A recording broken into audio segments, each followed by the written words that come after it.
Note consonant sound, not consonant. Is working? Is it working? Yes. Yeah, it is.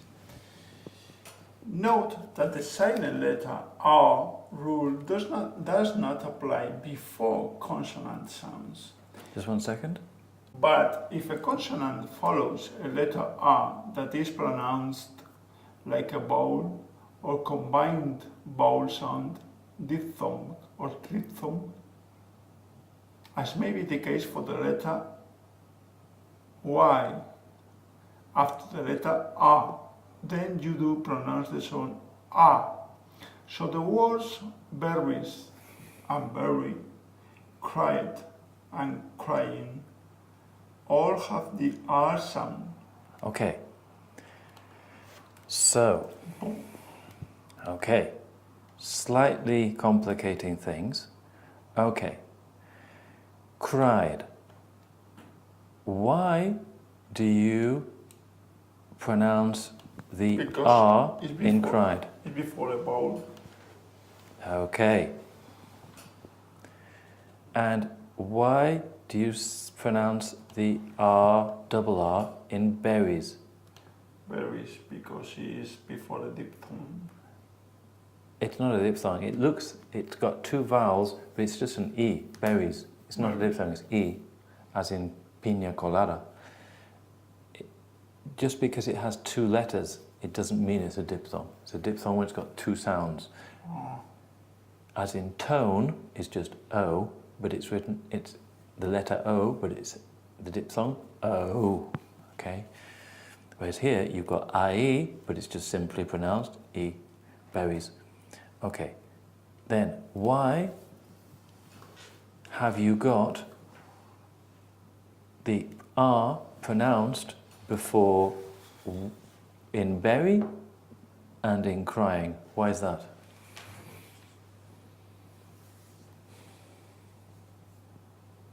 Because it's Y is a consonant, no? It is. But it's got a vowel sound. Yeah. So, what I was saying before, and I'm saying it now, we don't care whether it's a vowel or consonant. We need the vowel or consonant sound. You see what I mean? But the consonant sound, it should be similar to a vowel.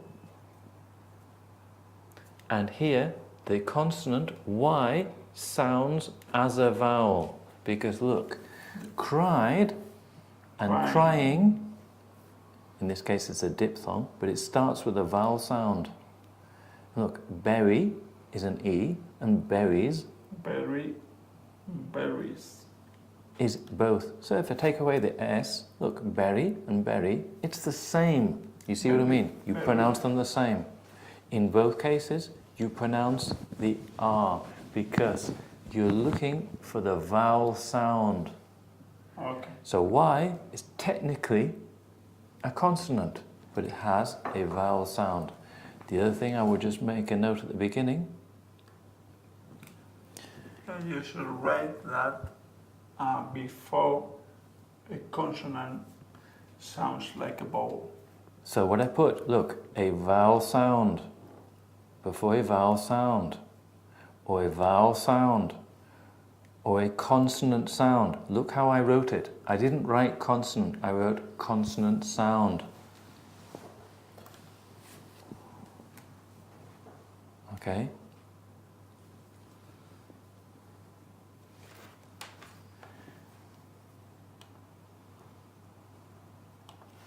And I will also just add in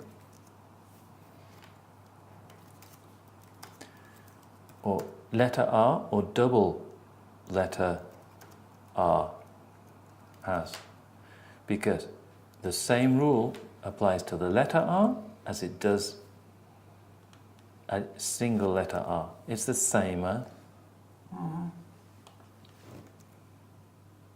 No? Because in cried, you have a single R. In berry, you have a double R. If you get this, you may say, this is too technical. But if you get this wrong, you sound funny and we don't understand. Let's just go on to some examples. Okay. Consonant, giving a vowel sound. Hillary, Clinton. Country music singers. Like Merry Christmas. Merry. Yeah. So common word. Hillary Clinton. Merry Christmas. No? Here we have the normal. Let's just put this in here. We have, that's a normal one, no? Because that is before a vowel. This is before what? Why is that an R sound? Vowel sound. Exactly. And then berry. Okay. So, consonant giving combined vowel. Diphthongs or triphthongs. Sound. Sound. Crying. Frying. Drying. Hurrying. Boring. Burying. Burying. Playing. So, this R here, what is it followed by? Vowel sound. Which comes from which letter? Y. Exactly. And here, the double R, it's the same. Okay? So you have lots of words which are in the gerund in English, no? Yes. Which are sounded as an R. Because if you have the past tense, tried in the gerund. So, note, these are participles or gerunds.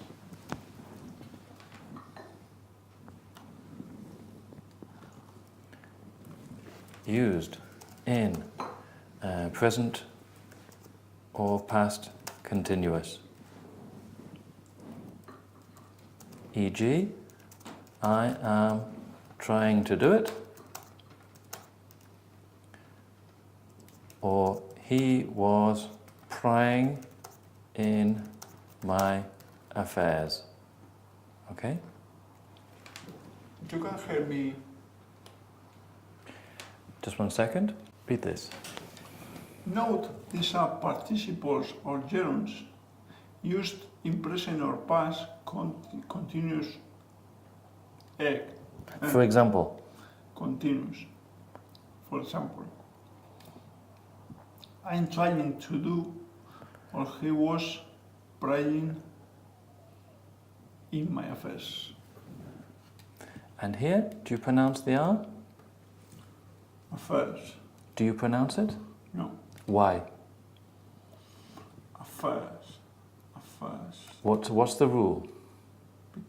When do you pronounce an R?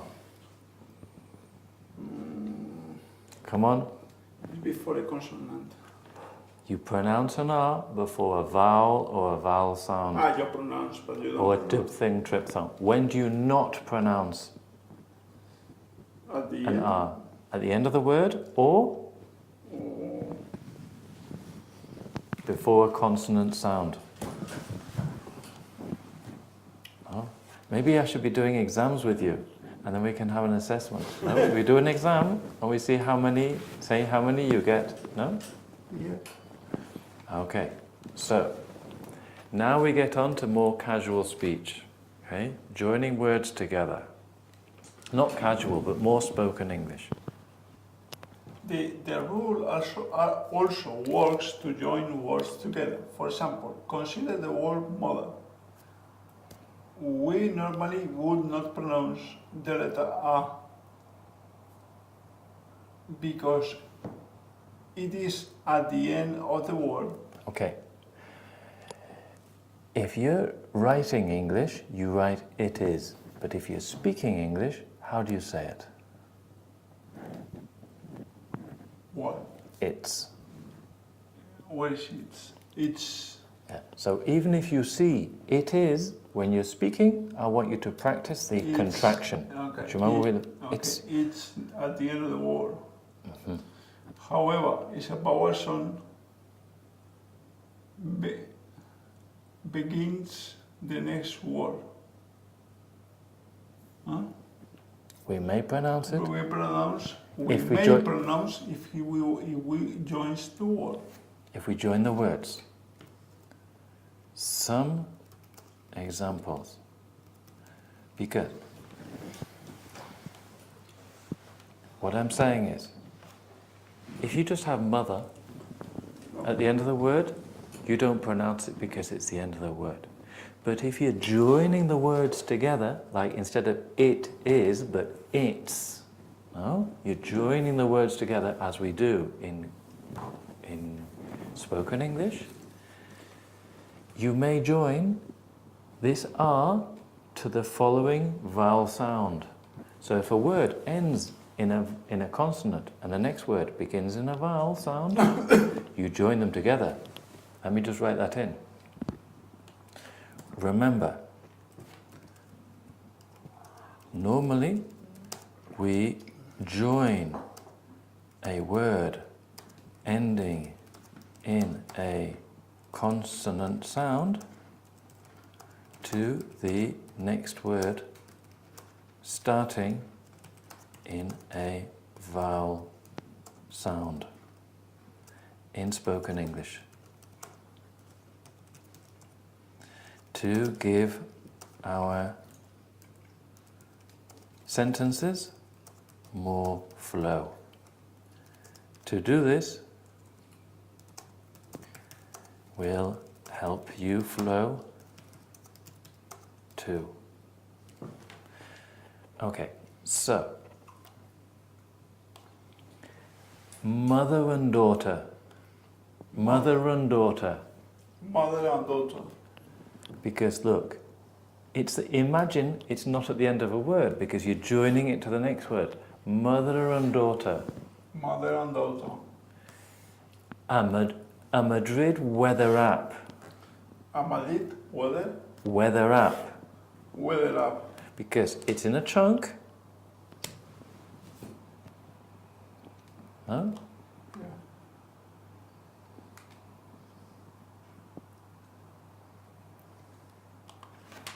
In the same chunk. No? In the same chunk. So, teacher or student? Teacher or student? Teacher or student? Blue colour eyes. Blue color eyes. Can you hear the R? Colour eyes. Color eyes. It's a bit like colour eyes, no? Color eyes. Look, sounds a bit like colour eyes. Color eyes. As in to make coloured, no?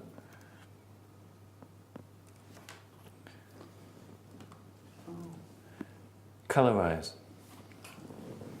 So if I say blue colour eyes, it sounds a bit like blue colour eyes. You see what I mean? Yeah. As to make blue coloured.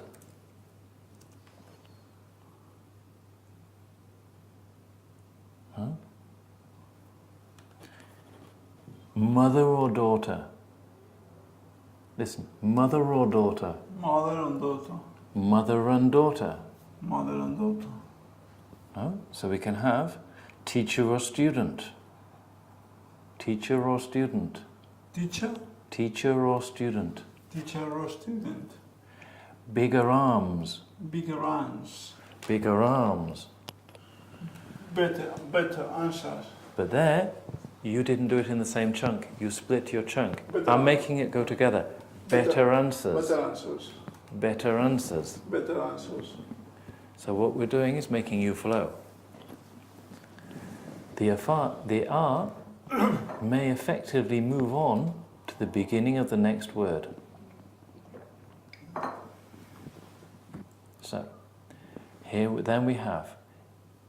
Sometimes native. Just one second. Intrusive R.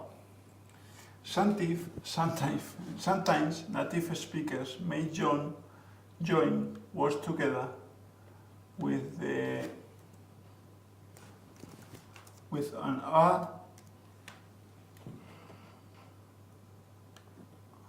with an R sound. Even if there is no letter R In the spelling. in the spelling, this is called an intrusive R. So an example are So, okay. This is difficult. So here, there's no R. So we've looked at the silent R. Now we're looking at the intrusive R. So what we said about the R is, sometimes when there's an R, you don't say it. yeah. And now I'm saying, sometimes when there is no R, you say an R. I see. Okay, listen to this. China and India. China and India. Feel the R. China and India. It's like fish and chips. China and India. China and India. That's it. Can you feel the R? Yes. Okay. My idea of a joke. My idea of a joke. My idea of a joke. My idea of a joke.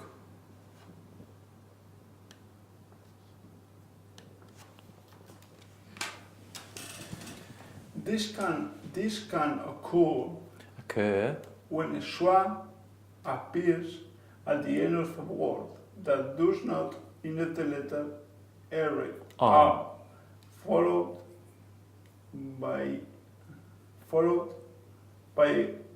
a word that begins with a vowel sound. Vowel sound. Vowel sound. So look. Ends in the schwa, China. And the next one starts? And India. Huh?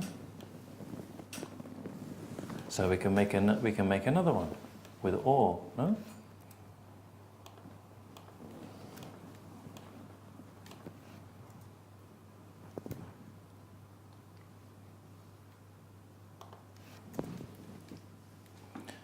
So we have China or Japan.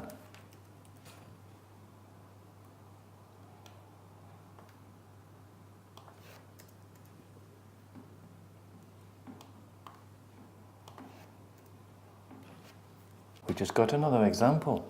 Look, here's one because it ends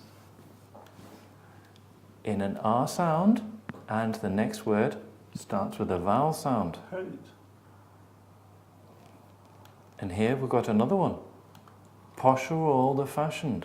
Oh, can you see that? Posher or older fashioned. Posher or older fashioned. Posher or older fashioned. Ah, so you got two here. Okay. Rhotic and non-rhotic English. Okay, this is a little technical. Basically means, rhotic means you make the R sound. Non-rhotic means you don't make the R sound.